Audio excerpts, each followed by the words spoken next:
Hey everybody, welcome back to the Hard4Games channel. I'm your host, Tony. Today we are taking a look at a very clean preservation of a VHS tape that has beta footage of Zelda 64 and Mother 3, i.e. EarthBound 64.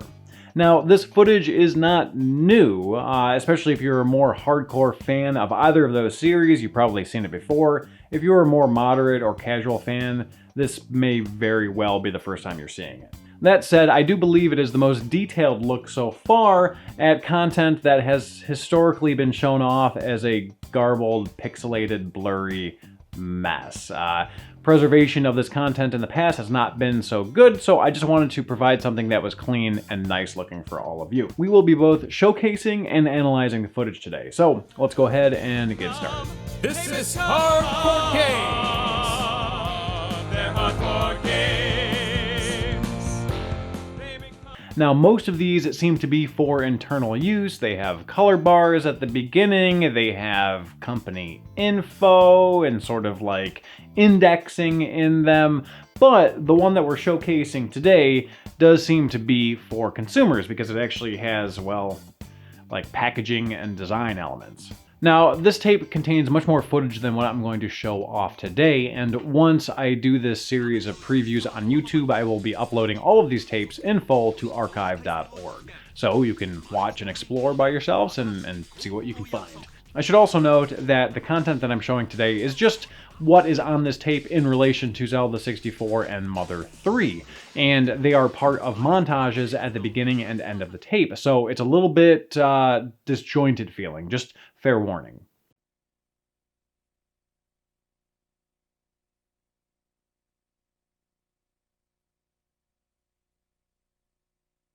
Power.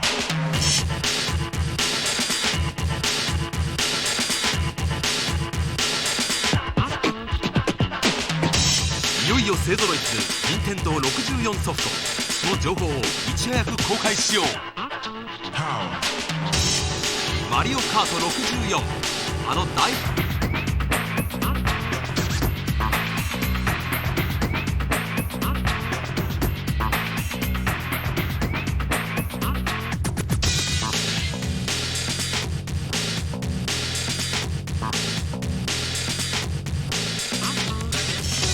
よいよ本格的に動き出した任天堂64の世界。ゲームは変わる。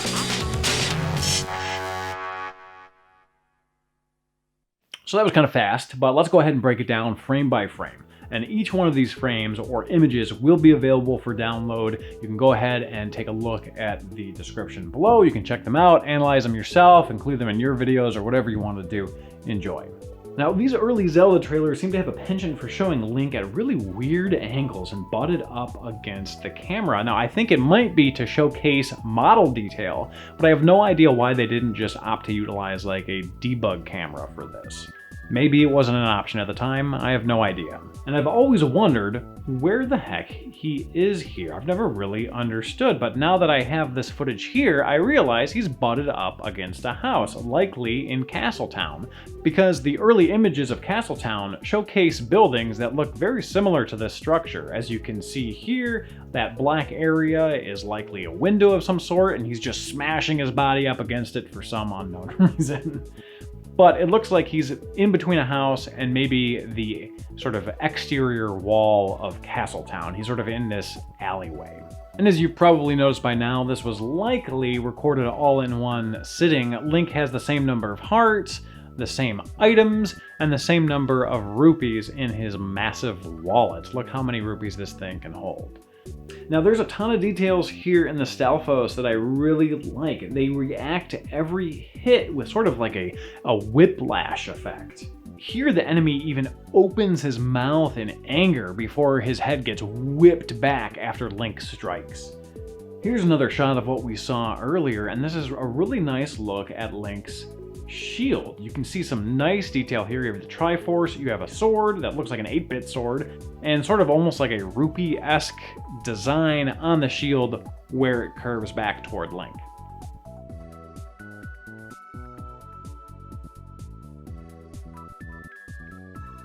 Here is an area I've always been curious about. It seems like some sort of a man-made structure on some sort of a mountain, and there's this red thing that you can't quite see. The camera just doesn't pan far enough to the right to see what this red sort of marbly structure actually is. Here we get a cinema. Notice no hearts, no HUD, no nothing. Link is just reacting to a door closing.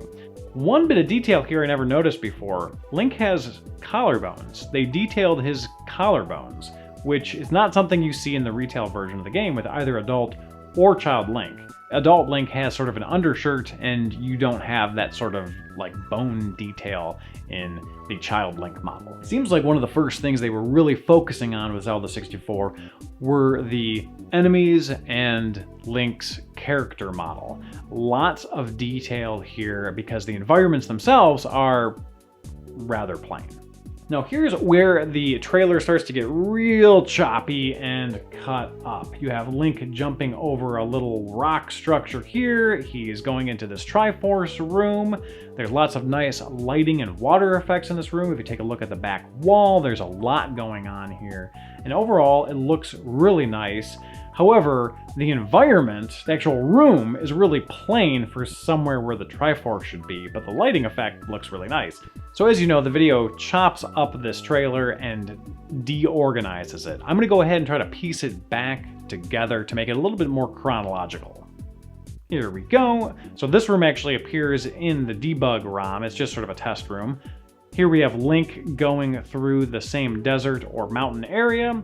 We have him entering this sort of temple that holds the Triforce, battling enemies, battling the Stelphos. One thing I never noticed before is that when Link goes to free the encapsulated Triforce, he doesn't touch a switch or a lever or a button or anything. The devs just had Link sort of put his hand on this object and it triggered the animation for it to open. So again, the environments and the interaction with the environments are very rudimentary, but the models and the animation seem to be very advanced because when it opens, Link seems to shield his eyes from the light, which is pretty impressive for this early stage of development. And the animation of the Triforce coming together is a little bit disjointed because they cut it into two pieces, but some frames from the middle are missing. They cut those out. So let's move on to Mother 3. Now this is super early footage, but it is likely a take on Club Titibu, which hopefully I'm pronouncing properly and hopefully don't get demonetized for saying. But instead of the big band scene that you get in the game, this was likely just sort of repurposed and utilized as an advertisement for the game itself. As you can see, the words Mother 3 are on the banner in the background. Now, this character riding the pork bean is believed to be, but not confirmed to be, Klaus.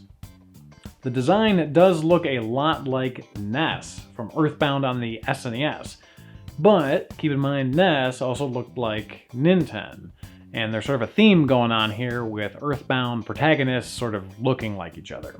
And Klaus did have a striped yellow and blue shirt like Ness did, so the illusion was probably always there, but it was a little bit more in your face in the earlier stages. We do, however, have confirmation that the heroes were always intended to be new in EarthBound 64, so it is definitely not Ness. Notice here how the player character actually hits the pig mask and derails his trajectory. I'm assuming this is probably a cutscene, but if it isn't, it would imply there is some sort of combat going on outside of the battle screen. Even if it is a cutscene though, there's obviously some action and combat going on in a sort of cinematic way. Here we have what are referred to as Pig Z's guarding some sort of cave or opening. These do not appear in the Game Boy Advance game.